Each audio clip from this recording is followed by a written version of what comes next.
online classes. Due to some problems, we couldn't have our online lecture. Now, I'm sending this video for you all so that you may complete this topic participles today. Not only participles, all the verb forms which are used in different ways, that is participles, gerund and infinitives, all the three. Let us start.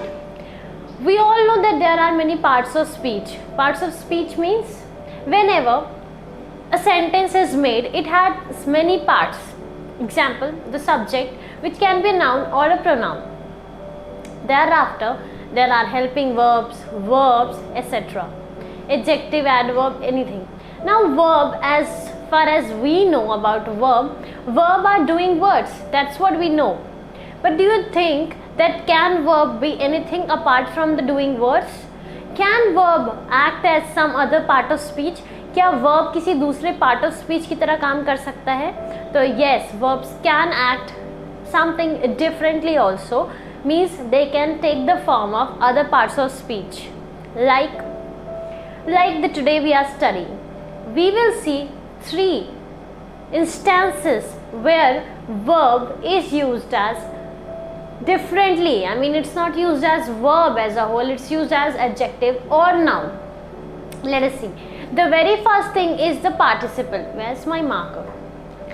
Participles. Participles are the verbs which are used as adjectives. Now, we know if we talk about adjective, we said an intelligent boy, a beautiful girl. So we got to know that beautiful is adjective, it is describing the girl. But what about verb describing a noun? Ever thought of it? If not, think. For example, a barking dog.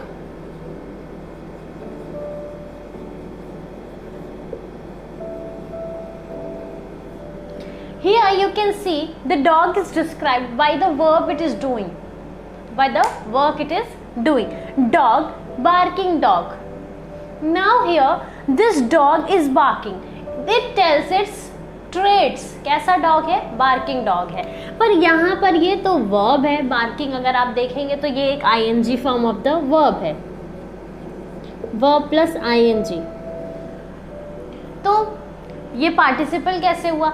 यहाँ पर ये dog को describe कर रहा है, ना कि उसका एक्शन बता रहा है. जब ये डॉग के बाद आता, कहता अ डॉग इज बार्किंग, तब वो डॉग का एक्शन बताता. पर यहाँ पर एक्शन के साथ साथ उसका डिस्क्रिप्शन भी बता रहा है. A barking dog means dog का ट्रेट क्या है? बार्किंग है. तो यहाँ पर it is acting as adjective.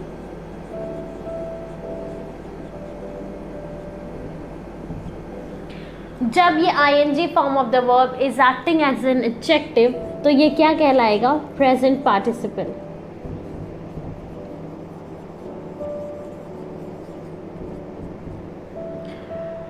ये तो बात हो गई प्रेजेंट पार्टिसिपल की. पर क्या सिर्फ एक ही पार्टिसिपल एग्जिस्ट करता है? एक और पार्टिसिपल है. That is what is past participle. तो अगर हम बात कर लें कुछ और एग्जाम्पल प्रेजेंट पार्टिसिपल की, तो बार्किंग डॉग, ठीक है, अ लाफिंग डॉल, अ क्राइंग बेबी. तो हियर वो नाउन को जो वर्ब है वो ही डिस्क्राइब कर रहा है, ing form of the verb, a crying baby.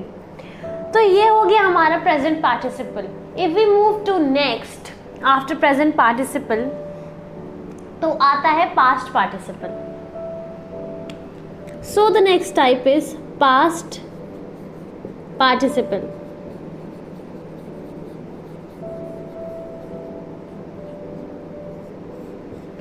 For example, अब ये पास्ट के एक्टिविटी से किसी नाउन को डिस्क्राइब करेगा. For example, a burnt paper.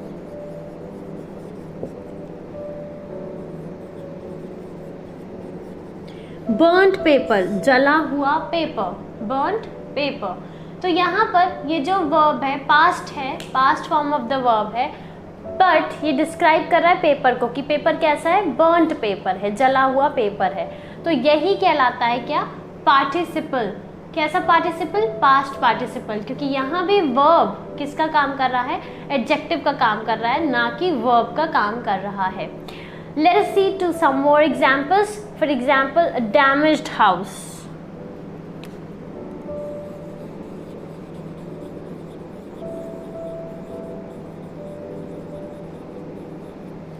Damaged houses. या damaged house. Stolen car, stolen car, चोरी की हुई कार।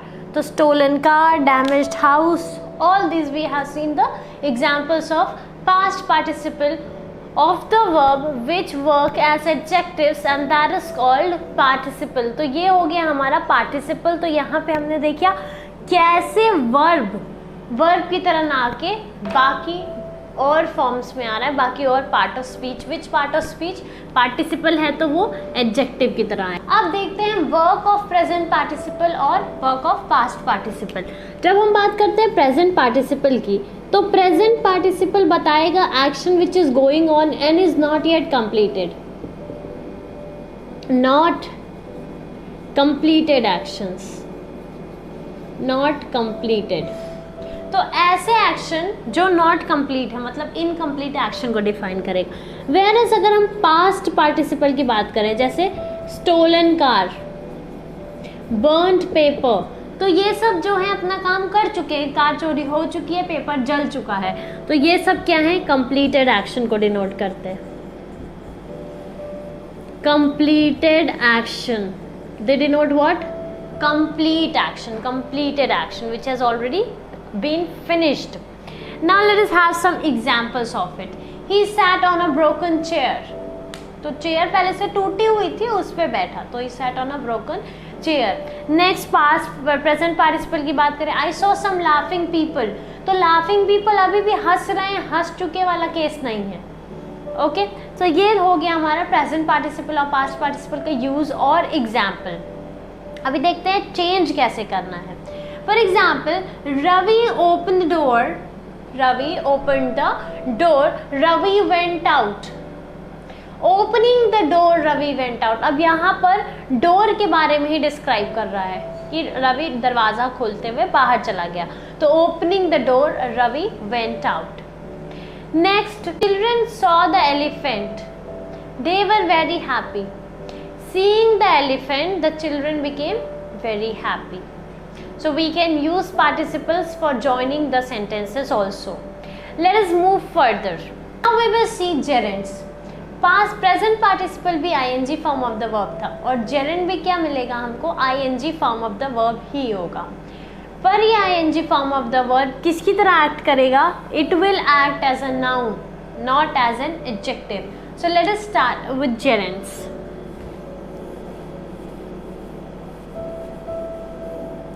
अभी हमने देखा seeing the elephant, the children became happy।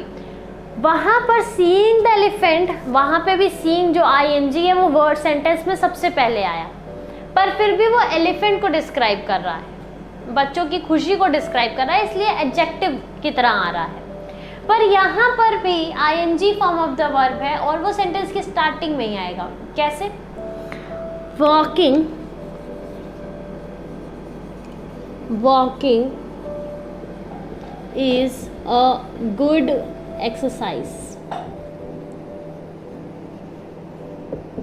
तो ये भी ing form of the verb है, पर ये किसी को डिस्क्राइब नहीं कर रहा है, ये अपने आप में बता रहा है कि वॉकिंग जो है वो अच्छी एक्सरसाइज है, it's good exercise.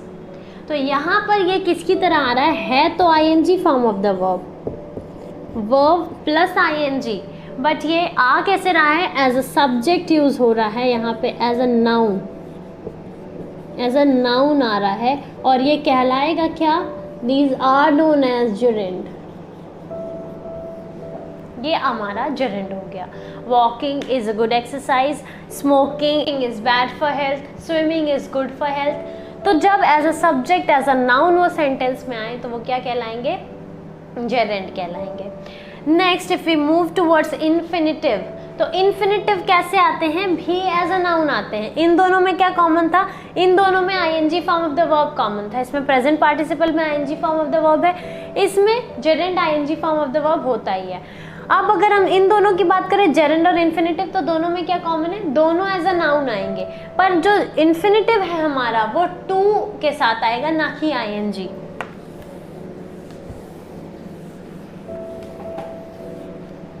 Okay, I'll share the notes as well. As noun, to plus verb. Now let us see. to have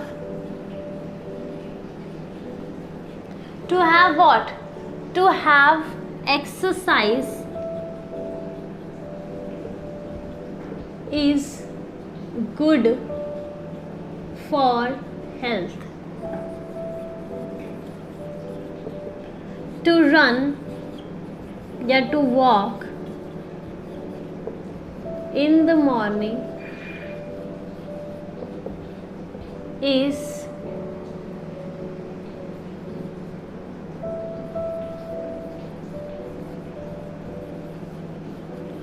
a good exercise. तो यहाँ पे हमने देखा to के साथ जो verb है वो आ रहा है, यहाँ to के साथ helping verb आ रहा है, यहाँ to के साथ main verb आ रहा है. तो to have exercise, exercise करना is good for health. To walk, to plus verb in morning is good for health या is a good exercise. तो ये सब जो है ये क्या है? As a noun आ रहे हैं, as a subject आ रहे हैं.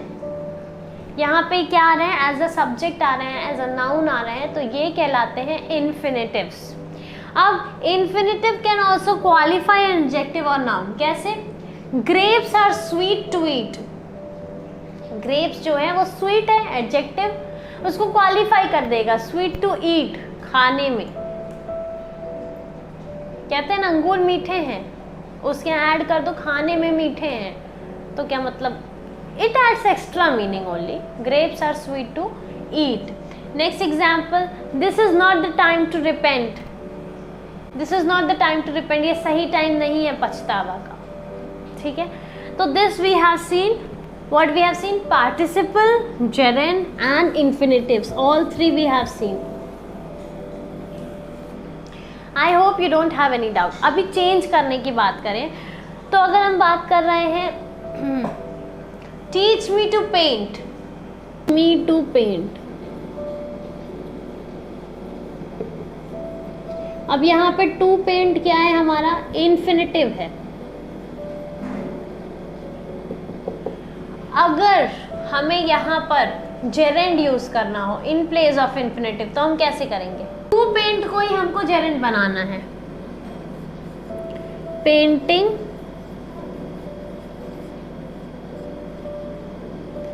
should be taught to me.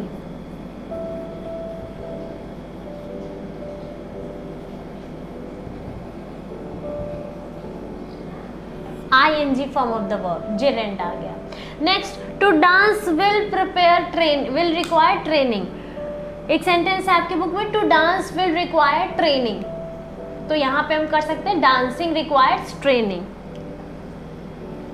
Next, to dance will require training.